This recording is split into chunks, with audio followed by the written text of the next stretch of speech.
बतख दौड़ के घर के अंदर आता है और अपना फेवरेट मिठाइयाँ चींटियों से बचाता है। फिर दरवाजे के चारों तरफ सेलो टेप लगा के पैक कर देता है। अच्छा। खिड़की में भी सेलो टेप लगाता। जहाँ से भी चींटियाँ अंदर आने चाहता वहाँ पर ये दीवार खड़ा कर देता है। तभी दरवाजे की घंटी बजती है। लेकिन बतख सावधान होके पहले जांच पड़ताल करता है। जब इसको यकीन हो गया कि चींटियां नहीं है, तब जाके दरवाजा खोलता है। लेकिन इसे बस एक चिट्ठी मिलता है। उसको खोल के देखता है, लेकिन उसमें लिखा था बिग सेल। तोबा तोबा तोबा, सारा मूड खराब कर दिया। लेकिन ये लिखावट ही चींटियां था। गजब। ये चिट्ठी ऊपर चढ़ के देखता है कि बतख केक बना रहा है। गाड़ी स्टार्ट कर। तो सब मिलकर बतख का ध्यान दूसरे तरफ किया।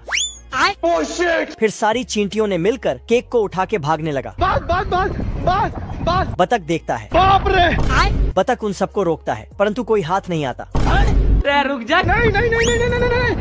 साला इस चिट्टी ने लीची को बास्केटबॉल बना दिया। ये मुर्गियाँ सैड सॉन्ग सुनती है तो एक मुर्गी एक अंडा देती है। हमारे यहाँ ऐसा ही होता है। तभी बतख सैड सॉन्ग को बदलकर आइटम सॉन्ग लगा देता है।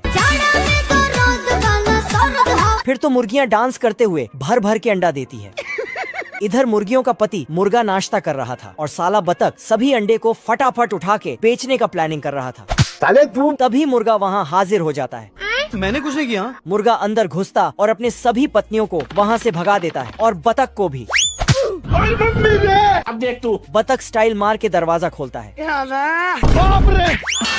फिर बाहर अंडों की टोकरी में इसको पैसा दिखता है, जिसका रखवाला मुर्गा कर रहा था। अच्छा। बतख अंडे को हासिल करने के लिए मुर्गी बन जाता है यार मैं इतना सुंदर क्यों हूँ? और फिर इस मुर्गे के सामने आके मटकने लगता है। कोई हमें भी पटा लो, गरीबों की दुआ लगेगी। साला मुर्गे के इतनी सारी पत्नियों के होते हुए भी नकली मुर्गी के चक्कर में पड़ जाता है। बाबू। ये मुर्गी इस काली बतख को। तो बतख रोते हुए जाके अपने माँ को ये सब दिखाती है। फिर बतख की माँ गुस्से में जाती है, साले को छोड़ूंगा नहीं, और मुर्गी के बच्चे को। फिर बतख और मुर्गी के बीच झगड़ा शुरू हो जाती है। अरे बाप हो बाप। अरे बाप। तभी मुर्गा आता और दोनों का झगड़ा सुलझाने की कोशिश करता है। ठीक है, तू सुधर जाओ। चुप कर, मुंह बंद। लेकिन झगड़ा सुलझने की बजाय और ज्यादा उलझ जाता है। फिर बतख अपने बच्चे को लेके घर जाने लगती है। तभी साला मुर्गा पीछे से आता है और फिर ये झगड़ा और बढ़ जाता है। तो बतख अपने पति को ये सारी बातें बड़ा चढ़ा कर बोलती है। फिर साला बतख भी तैयार हो जाता है, लेकिन ये डरपोक बतख पीछे हटने लगता। लेकिन इसका बीवी इसे धकेल के मुर्गे से लड़ने भेज देता है। मुर्गे के घर के पास आके बोलता है, मैं तुम्हारे बाप का नौकर नहीं। चुप, बिल्कुल चुप। फिर बतख बाहर निकाल। बतख शांति से इस मसले को सुलझाता है। ऐसा मत करो मेरी जान। लेकिन मुर्गा तो कुत्ते। मैं जीजा जी का होटल है। बाप रे। अरे दादा रे। दूसरे देश से आया हुआ हथकंडा टॉमी के इलाके में आ गया होता है। रोम रोम भाइयों, सिस्टम पार देंगे। साला ये इतना बड़ा होता है कि भूसे के ढेर से सुट्टा फूकने लगता है। हथकंडा का आतंक पूरे शहर में फैला हुआ था। मार डाला रे। तभी राजा टॉमी को उसे पकड़ने के लिए बुलाता है। अरे बड़ा कमजोर लेग पीस है। अच्छा। और उसके बदले में अपनी बेटी से शादी कराने को बोल देता है। हम्बा हम्बा रम्बा रम्बा कम्बा कम्बा। अरे ये सुन टॉमी रंडवा जाता है और अपनी छोटी सी छुरी लेकर उससे लड़ने चल देता है। मंजिल को भुला कर जिया तो क्या जिया। तभी वहाँ हथकंडा आ जाता है। जय हिंद दोस्तों। ये देख टॉमी कोहड़े में घुस जाता है। क्या बात है सर। इतने में हथकंडा कोहड़े के साथ इसे भी पेलने वाला था। बच गया साला। साला हथकंडा टॉमी को निपटाने पे लगा होता है। अब तू गया बेटा। तभी टॉमी अपनी छोटी छुरी से इसका कपड़ा फाड़ देता है और उसी फटे को सिलकर हथकंडा को घूम घूम कर बांध देता है। ये क्या हो गया? ये क्या सुन रहा हूँ मैं? हे करे भाई, हे करे। तभी ये लोग हथकंडा की शक्तियों का गलत इस्तेमाल करने लगते हैं। हे प्रभु, हे प्रभु। तेरी बहन का। बाप रे। शिकारी बिल्ला गलती से भालू का नाक उड़ा देता है। भारी मिस्टेक हो गया सर। ये देख भालू बिल्ले को जंगल में मंगल के लिए पकड़ने लगता है। भैया अबे किधर है बे? निकल साला।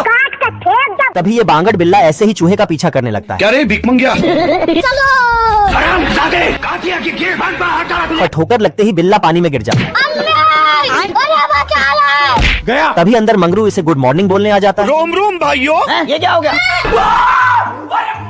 ये देख बिल्ला ग्रेविटी को चकमा देकर छमिया के बेडरूम में घुस जाता है। जय हिंद दोस्तों। तभी छमिया बिल्ले को बेडरूम में मारने लगती है। जैसे तैसे करके बिल्ला अपनी फालतू की जान बचाकर भाग जाता है। बड़े खतरनाक लोग हैं। तभी गरीब बिल्ला राजमहल का खाना देखकर इसका पानी टपकने लगता है और लेग पीस दबाने लगता है। पर साला ये बांगड़ बिल्ला यहाँ भी अपनी चिंदीगिरी नहीं छोड़ता। अच्छा बेटे। और इस चूहे को परेशान करने लगता है। मेरे साथ अन्याय हुआ है। तभी साले ये दोनों हरामी खाना ही गायब कर देते हैं। आजा आजा। हे प्रभु, हे प्रभु। यह कुत्ता रेडियो पर खबर सुनता है तो भाग कर जाता है, फिर एक जंजीर को जबरदस्ती खींच कर तोड़ देता है और उसे एक कटोरे में डालकर जाने लगता है। तभी इसे कुछ याद आ जाता है तो यह घर से जाकर एक हड्डी लाता है, फिर उसे भी कटोरे में रखता है और उन सबको लेकर कचरे की गाड़ी में डाल देता है। कुत्ते को कचरा फेंकता देखकर यह तोता भी अपने पिंजरे को उठाकर नीचे फेंक देता है। इसी तरह यह चिड़िया भी अपनी चोंच के सहारे कई बर्तनों को धागे में फंसा लेती है, फिर उन्हें उड़ा कर ले जाती है। वह खबर गिलहरियां अखबार में पढ़ते ही भाग कर जाती है और यह दोनों गिलहरियां मिलकर घर के सारे बर्तनों को उठा उठाकर नीचे फेंकने लगती है, फिर वहां से चली जाती है। गिलहरियों को जाता देखकर चूहे अपने बिल से बाहर निकलते हैं और वह तीनों चूहे भाग कर जाते हैं, फिर अपने पिंजरे को ले जाकर खिड़की से बाहर फेंक देते हैं। इसी तरह मछलियां कांटों को कैंची से काटकर इकट्ठा करती है, वहीं पर दूसरी मछली अपने मुंह से एक जंजीर को काट देती है और एक बड़ी मछली आकर उस लोहे के कांटे सहित दूसरे समुद्र के कचरे को भी अपने मुंह में इकट्ठा कर लेती है। फिर कछुए के कहने पर एक केकड़ा अपने चिमटों से उस बड़ी मछली को पकड़कर ऊपर उठाता है और मछली अपना मुंह खोलकर सारा सामान नाव में रख देती है। फिर यह गधा भी रोड लाइट को उखाड़कर अपनी गाड़ी में रखकर ले जाता है। गड्ढे को जाता देखकर यह पुरानी गाड़ियां भी भाग कर जाती है और दोनों गड्ढे के ठेले में बैठ जाती है। फिर उस जमा किए गए सारे कचरे को गर्म भट्टियों में पिघलाया जाता है और उससे टैंक के अलावा लड़ाकू विमान भी बनाए जाते हैं। फिर बिल्ली और बतख अपने देश का इतना सहयोग देखकर बहुत खुश होते हैं।